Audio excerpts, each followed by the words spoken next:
Very, very few people go to chiropractic school because I want to be the best damn adjuster that there is out there. There's usually something behind that. The adjustment is a strategy of them expressing their life potential. I want to make a difference in people's lives. I want to be involved in elevating the health of humanity. I want to be part of personal transformation in people's lives. I want to be part of shifting the culture of healthcare. I want to be a leader in my community. All right, welcome back to Beyond Adjustments. If you watched part one of my conversation with Dr. Peter Kevorkian, president of Life West, then you already know we covered some serious ground. Leadership, the state of the profession, communication, and what chiropractic actually needs right now. But part two goes deeper. We get into what an adjustment actually is. Not just the mechanics, not just the technique, but the philosophy behind it. We talked about presence in the adjusting room, what subluxation actually represents, and why chiropractic isn't just something you do. It's something you become. And I'll be honest, this conversation went places I did not expect. Also, quick shout out before we dive in, this show is produced by Clearcut Podcasting, a platform that handles everything from podcast setup and recording to editing and done-for-you publishing, which basically means I get to show up and have great conversations, and they make me look way more organized than I actually am. All right, let's get into part two. When a prospective student comes to what I think you guys call Discovery Weekend, if I'm not mistaken, but before they understand curriculum, technique, etc., what do you want them to feel, understand, know walking into that? That's a great question. Because the Discovery Weekend's purpose is to give you an idea. This is what chiropractic college is about. Okay. Most of the people who come to Discovery Weekend have made a choice already that they want to be a chiropractor. Okay. They're just saying, where do I want to get the education? So a lot of Discovery Weekend's focus is Life West the right match for what you want in your life? Okay. I believe before Discovery Weekend, and this is talked about at Discovery Weekend, but before Discovery Weekend, a person needs to get attached to, do I even want to do this thing, chiropractic? You know, there's something that drives a person there, which is their why. That's their personal mission. Yeah. Why am I becoming a chiropractor? Very, very few people go to chiropractic school because I want to be the best damn adjuster that there is out there. There's usually something behind that. The adjustment is a strategy of them expressing their life potential. I want to make a difference in people's lives. I want to be involved in elevating the health of humanity. I want to be part of personal transformation in people's lives. I want to be part of shifting the culture of healthcare. I want to be a leader in my community. Those are the whys. Those are the things that drive somebody. Chiropractic just is the means by which they're going to do that why. Okay. So at a Discovery Weekend, yeah, we'll talk about that. But I believe that the why somebody goes to chiropractic school lives before that. That's obviously discussed because very often we make decisions outside in. Oh, this looks like a good career. I can make a good living. I can be my own boss. You know, it's the benefits that they're going to have in from being a chiropractor. I get whatever those things are, and part of what we want to instill in somebody is that when you can get aligned to your purpose, your life purpose, what drives you, you hit that goal because that's Yeah. bigger than you. I had a couple thoughts coming off of those last two answers that you gave. I think the culture piece, and not just in higher education or just school, or I think when we try to mandate something like that, it falls on deaf ears. But when we model it, I think it's that much more powerful. And I did digging. I did some digging on your school, man, and it looks like that is the culture. The different kind of prongs that you have out there, different posts and people speaking, it sounds of the same kind of mindset and culture. And I love that you've built that. And throughout the things that I was reading, some things I was seeing, like presence, being present, like being here, and I think that's very powerful. And seeing that, and I love that word because it's not clinical, but it's very chiropractic in my opinion. Let's actually focus on that. Let's focus on that word a little bit. Presence. How does presence actually show up in the adjusting room, in your opinion? What is this phenomena that we call a subluxation? Okay, so I'm going to step back from that. And I'm going to give Peter Kevorkian's rendition of this. Let's hear it. A force comes at the body that the body cannot comprehend, can't assimilate, can't integrate, adapt to. It could be an accident, a fall. It could be a birth process. It could be drinking too much on a Friday night. It could be, an argument you got into with somebody you love. A force comes at the body that the body cannot process, and that force comes into the physiology, and the neuroskeleton holds that force. It basically subluxates. And at that moment that the force comes at the body, the most honoring thing that the innate wisdom of the body could do was to compromise the sense of its own integrity. It shifted the structure. It Sure. holds a force within the spinal cord, alters the tension and tone of the spinal cord. So it holds an experience, and in an effort to not do something worse. They might have died. Okay, it was willing to compromise the integrity of the control system of that body, and now it holds that experience in the neuroskeleton, and then carries it to a different moment in time. So at the moment that it occurred, it was the most honoring thing that the physiology could do. But that because the trauma is now gone, that experience may be gone, but is now being held in the neuroskeleton. Mhm. When we give an adjustment, those indicators that we have, the short leg, the fixation, the working muscle, the arm faucet test, the challenge, whatever it is your best guess that you could say, oh, I'm going to put a force into that system. And when you put the force into the system, what happens is the life inside the body says, oh, that's what that experience was about. Uh, Recognizes that was an experience of the past.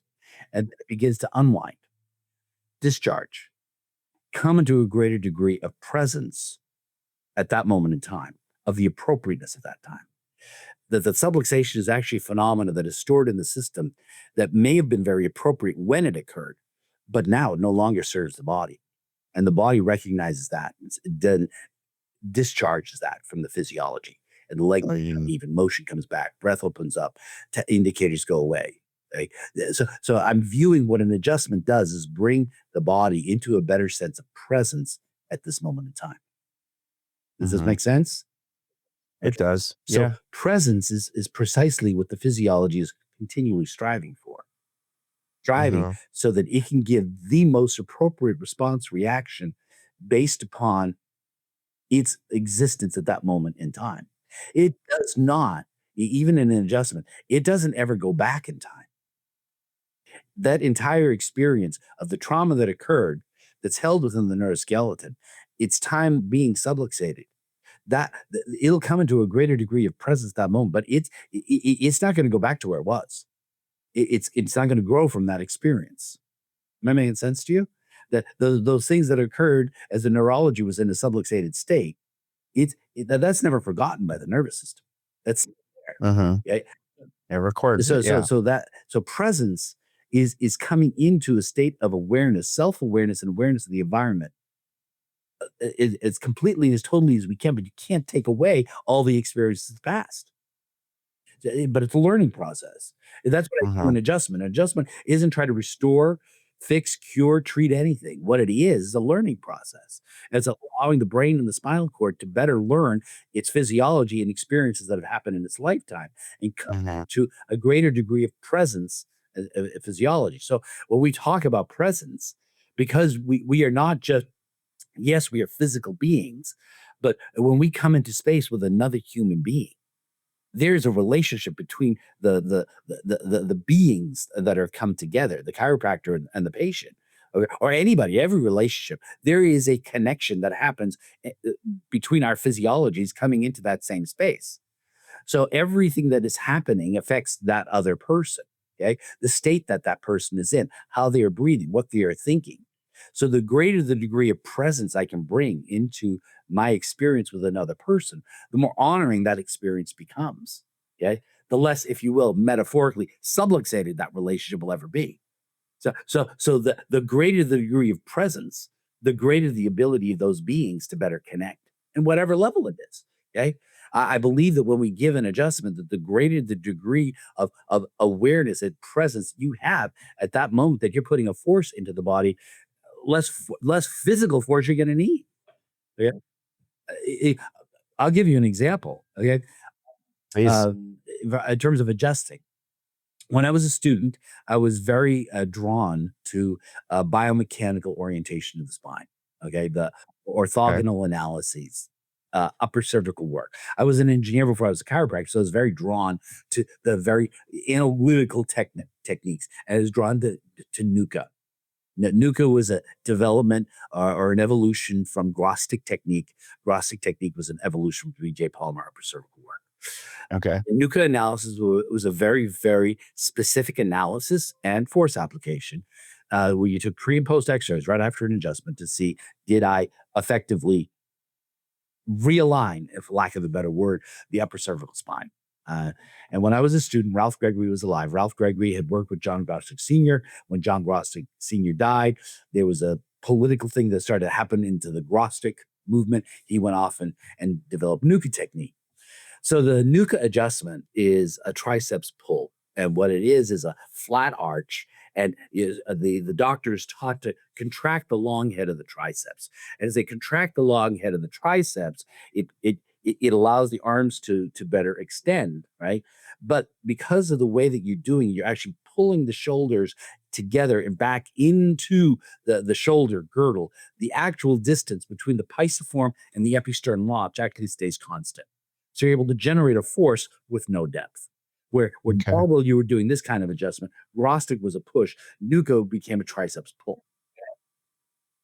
So it's a interesting thing, and I think I'm doing justice in Yeah. explaining it. I haven't practiced NUCA technique in a bit, but I've been adjusted by NUCA practitioners. When I was in school, I wanted to experience it. I went up to Monroe, Michigan, which is where Dr. Gregory practiced. And if you went a day early, he would check you. He would X-ray you and check you and adjust you. So I go there, and Ralph Gregory, he was uh, uh, he didn't talk to students. He grunted at you. We had nothing. Ralph was an interesting guy. Brilliant, brilliant, brilliant human being. Anyway, a minute just he takes his Yeah. X-ray, I'm lying on his table. He's taking the X-rays, done his analysis. He's getting into the settle back position, which again is very, making sure the body is square and getting on it. He makes his contact, and then I feel him lift his contact because there was a fan in there. It was a hot August day in Michigan. The fan's blowing me. I could actually feel the fan on my neck, right? And I hear him doing this thing. He's grunting and groaning, doing his triceps pull, not touching me. And I hear my atlas vertebra go. I hear an audible release of my atlas. Really? That's I'm crazy. on a side posture table. He was not Yeah. touching me. It's That's such crazy. focus, such specificity, such presence that the vertebra just took off. That's insane. So the most arduous technique, mechanical, way you put it, right? In terms of the rigor and the discipline that he had, I got off the table. My lights have never been turned on that way before. That was a description of presence. Right? Fast forward a number of years, had met Donnie Epstein, and I took one of the seminars. I've been in practice maybe about 10 years. I'm at a seminar and I go up to him and, he's in the vendor area giving hugs to people. And I said, Donnie, would you adjust me? This is before you became the phenomenon that it is, the network. And he said, sure. So I lie on the table and he's there and you hear him talking, giving to people. But the moment that he came up to my spine, the moment that his attention was there was not a doubt in my mind. Oh my God, he's here. How he checked me. He put his hands on me. I was like, boy, there was not a doubt. I mean, I'm lying there, I'm hearing all the sounds around me, but Donnie's presence was there. Okay. It wasn't any special touch other than you could tell. Right? He barely touches the apex of my sacrum. Barely touches it. Yeah, I could just barely feel his fingers right at the apex of my sacrum. Barely touches me. Uncontrollably, my body goes through this wave, and I hear the top part of my head go. I turn around. I said, "How the you do that?" And he said, "Boy, that axis really needed to move." Talk about presence. Okay. I see that the Wow. more presence that a chiropractor brings into the experience, the less physical force you need.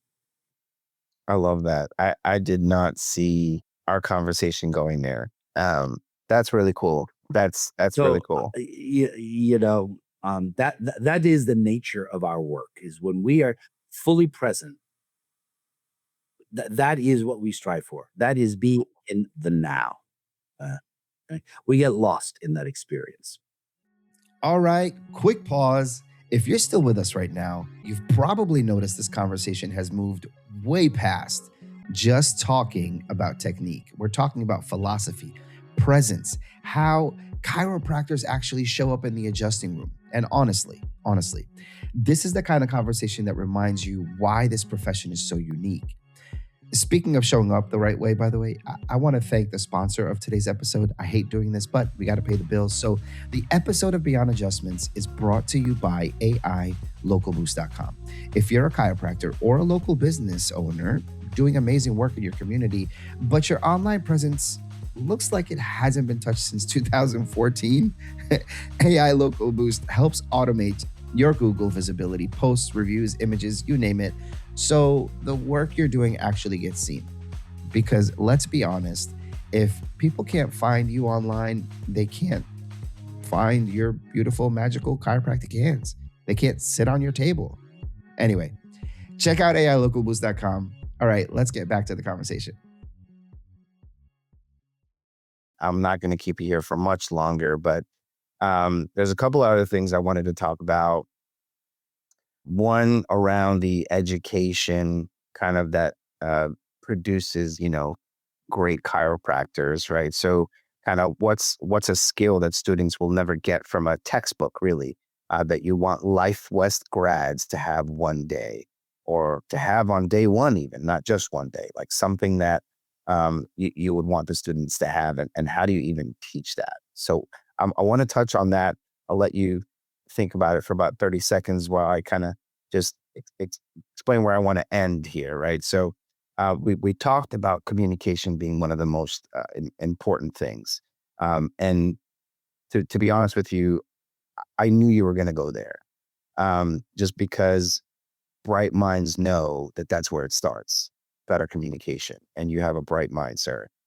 And I want to kind of finish off our episode here with patient communication and just the public perception of chiropractic.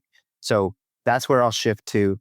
But before that, let's go back to what I mentioned. So let's talk about the um, uh, uh, uh, the education piece. So what's one skill that students will never get from a textbook that you want Life West grads to have on day one, really? What is that? Can that even be taught?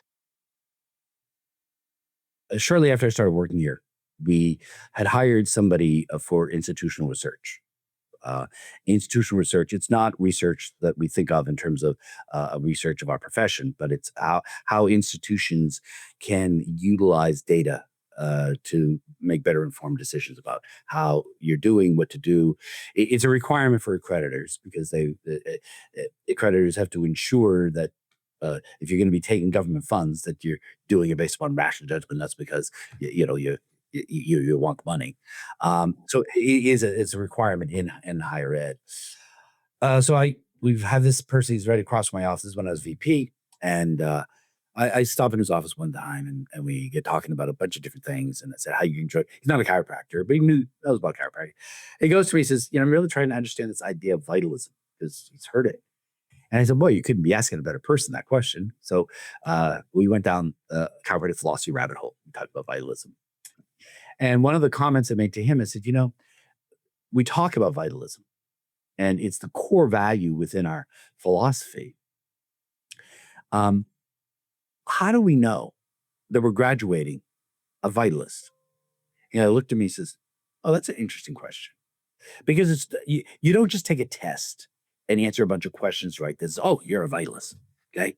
But yeah, when I'm talking to a person, I know if I'm with a vitalist or not based on how they articulate themselves, how they adjust, how they communicate, how they their presence of how they relate to other people. It's a complex phenomena. Agreed? Yeah. And so he looks at me and he says, oh, this is an interesting process. And I said, I know you got lots of things to do, but I would love to explore how can we create metrics that allows us to know that when a student walks across the stage and we hand them a diploma, that they are a vitalist.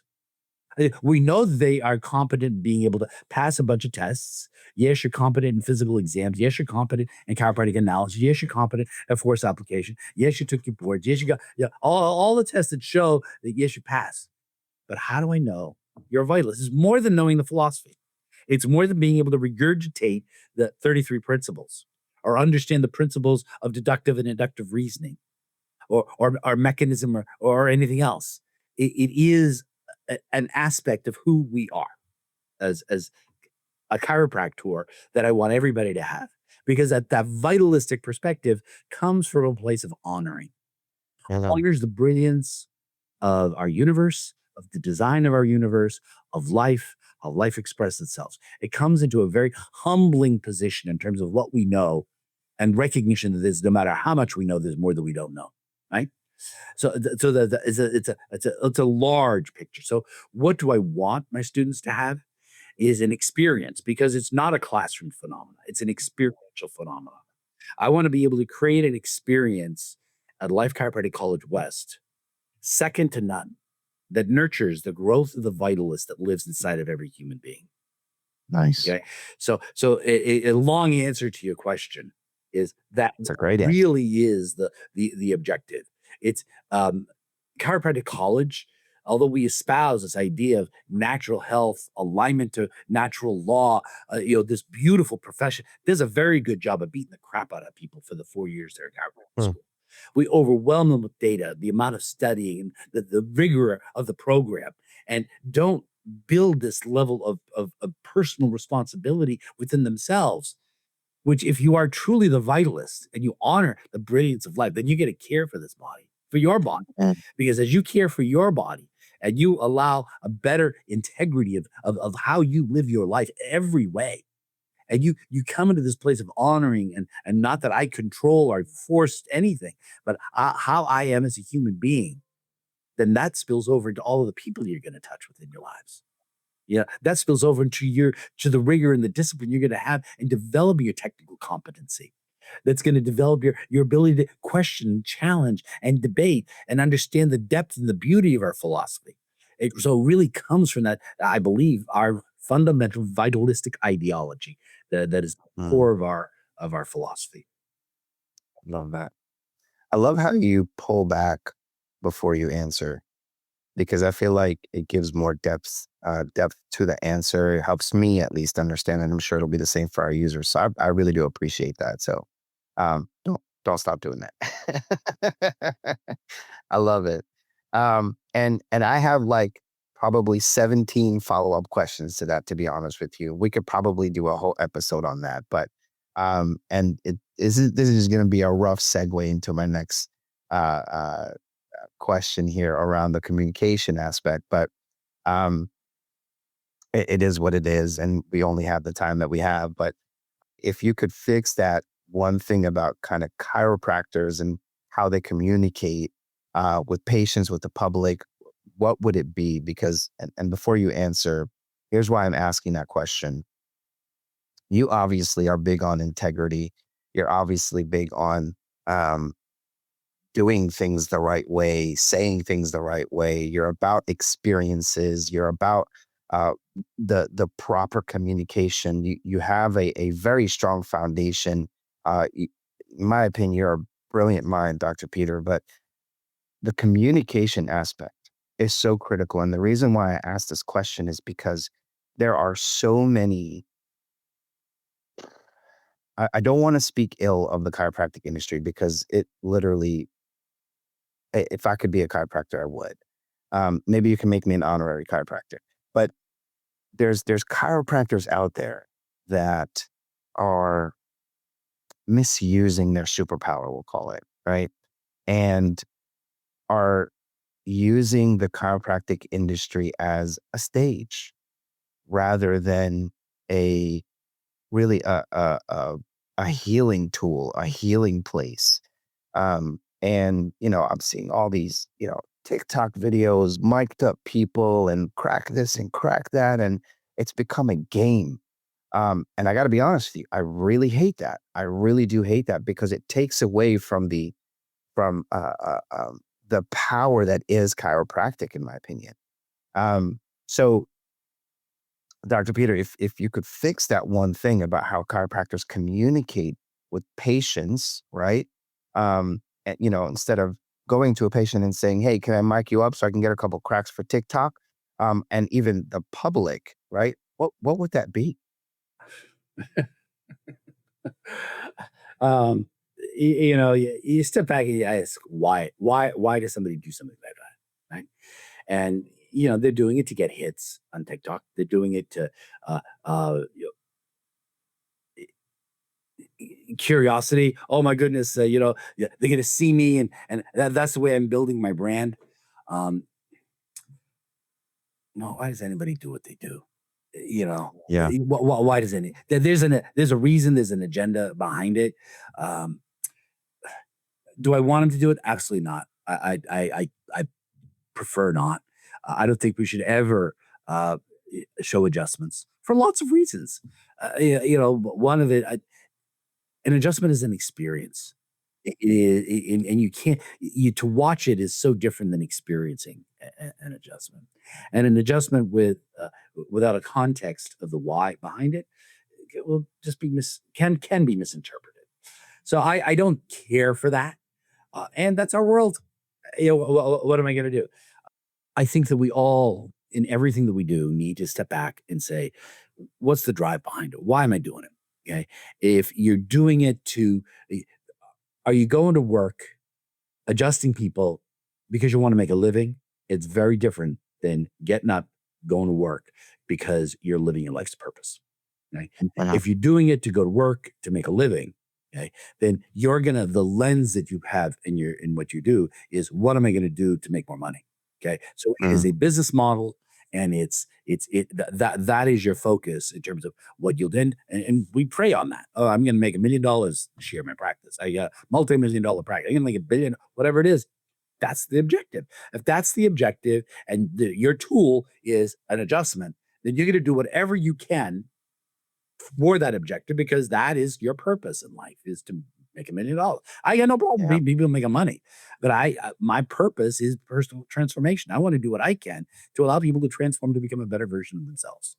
And Yeah. I made a good living doing that as a chiropractor. My tools was a spinal adjustment to do that, and I lived congruent to my heart, which was everybody deserves chiropractic care. From the day you're born to the Mhm. day you die, you should get on the table and get your spine checked on a regular basis for your entire life. That was my value system. So my tool was an adjustment. My value system is personal transformation. My systems within my office based on my belief system. That's what I chose to do. So in my educational program, I want to graduate competent, capable, compassionate chiropractors grounded in the analysis and adjustment of subluxation. I'm not here to define a person's why, but I am here to help them define their why, and to then live their life in such a way with these tools to fully express that. Okay, to fully express their why, whatever it is. Let's say it is to make a lot of money, but live in integrity. Okay, stay aligned to your purpose. Be a vitalist. You can do this thing chiropractic with whatever objective that you want to. I think that what winds up happening is there's so many incongruencies and inconsistencies in people's lives. And they just say, oh, I want to get so many hits on TikTok because I think that's going to make me a lot of money. And they don't give a hoot in terms of how that might land on people and affect the profession.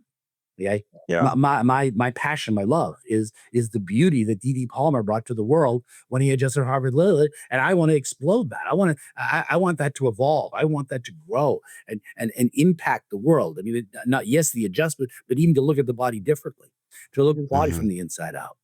To feel that Yeah. life is a self-healing, self-creative organism, and the best thing we can do is allow that to be free. Okay, Yeah. Yeah. No, but that's I good. don't know if I answered your question or not. I mean, there's no answer. That's the problem. It's because you have no control over, what somebody does or says or how they feel. It's just a more of a I go ahead. think that making people wrong does not lead toward healing. It is a mechanism that I would prefer not to have happen. Um, and is it hurting people? Is it hurting my profession? Maybe it is. I believe that by me being in integrity and doing what I believe is the truth and continuing espousing that to enough people, that eventually that kind of stuff isn't going to exist. I don't believe the answer to world problems is bombing and killing the people that think differently than we do, Yeah. or who Yeah. somebody else does. I believe what the world needs is more love and compassion. And in that space of love and compassion, there is no space for hate. There is no space for control, manipulation of others. So I think the rules of life are very, very simple. Now, obviously, do I want to see somebody hurting or harming another person? Is that a wrongness? I will do whatever I can to eliminate that. But in a moment of crisis is one thing, but to bring healing to our world, we require a whole lot more than just attacking those things that are wrong. Doing Yeah. the right things. Yeah. Let's end this on a lighter note. Let's talk about the move or addition to Cal State in East Bay. Um, what does that unlock for your students? Give us a little background on what that is and what that's going to do for Life West. So I'll give you the history behind it. The building that we are here in Northern California, um, the lots of different reasons, but it got sold a few years ago. And we knew this was not like the ideal campus, particularly as the area is becoming more industrial. So as the before I was here, they started searching and looking for other places to be. Um, when I got into the chair of president, I said, okay, we got to do this because we only got we only got a couple more years. Hey, we got to be out of here. And so I'm looking and looking and looking, and there are a number of serendipitous things that happen. BJ Palmer once said, uh, "You never know how far-reaching something you'll think so or do may affect the lives of millions tomorrow." And boy, did that phrase becomes so real for me since I've been sitting in the seat of the president since July 1st of this year or last year. The whole story doesn't need to have happened, but basically, the California State University East Bay had a building that they were no longer using, and through connections, politics, people here, I connected with the president of Cal State University. I look at the building, and it's way too small to deliver our program, but Cal State University has facilities that they uh, would love to have shared with our college. So their learning commons, their library, state of the art. Our students can use that. Their gymnasium, world class health facility. Our students can use that. The dining facility, got like 8 restaurants on campus, some excellent restaurants. Our students can use that. So I don't have to have a gym. I don't need a learning commons. I don't need an auditorium. I don't need any of that stuff. And they even have dormitories. So if you took all the stuff that is structure that's around here for the student experience, now I can share those with Cal State University, and then I deliver the chiropractic program in their building that's empty, which we're going to build and design to be a first class chiropractic institution, the state of Mm, ability to deliver our program. Because we still own the program. It's not Cal State. It's not like Cal State has taken over Life Chiropractic College West. We have autonomy. It's our program. We are basically renting space from the using shared services. Everybody wins here. My students get to be on a world class campus, avail themselves of facilities and student services that you could never do in a single degree granting institution with my own brick and mortar. Okay? So they get to avail themselves of tremendous services. They can be immersed in a culture, in a very vibrant, contemporary culture of student energy. That again, not that the culture of chiropractic students is anything but phenomenal, but they get to be immersed in this amazing space. Who they are affects the students. Who the students are affects us. We get to offer chiropractic services on that campus. We already do actually in their health center. So it's a win-win-win for everybody. They get to they get use of the building and income that they would not have gotten otherwise, right? Yeah. Yeah. They get another 500 or so bodies on their campus utilizing their facilities. I get to reduce my overhead because I don't have to, handle a whole bunch of other stuff that the university is already taking care of. So Mhm. everybody wins in this relationship. As I So are you adding this space or are you shifting over to this space? No, we're shifting over to that space. So Oh, the okay. building we're Okay. in has been sold. So Got it. I Got it. need to be out of here in 2020. So you're not going to lease any longer there. You're just going to go ahead and got it. Understood. Okay. Very good. Well, Dr. Peter, I appreciate you, man. And not just for the role that you're in, but for how you're carrying chiropractic through it. Thank you again for coming back on Beyond I'll be Adjustments. happy to. It's awesome. It's great talking with you. I love going down rabbit holes. It's absolutely beautiful. Yeah, love it. Thank you again, Have an sir. amazing Really. day. Dr. Peter, thank you so much for this conversation. Honestly, what I appreciate about this part of the episode is that it reminds us that chiropractic isn't just technique. It's presence, it's philosophy. It's a completely different way of understanding the human body. And whether you agree with every single perspective shared today or not, look, conversations like this are important. They just need to happen because they push the profession forward. So if you got value from this episode, share it with another chiropractor. Send it to a student. Start a conversation in your office. Show it to a buddy. Tell a friend. And if this is your first time watching Beyond Adjustments, make sure you subscribe so you don't miss future conversations like this. Until next time, keep showing up, keep asking better questions, and keep going beyond adjustments.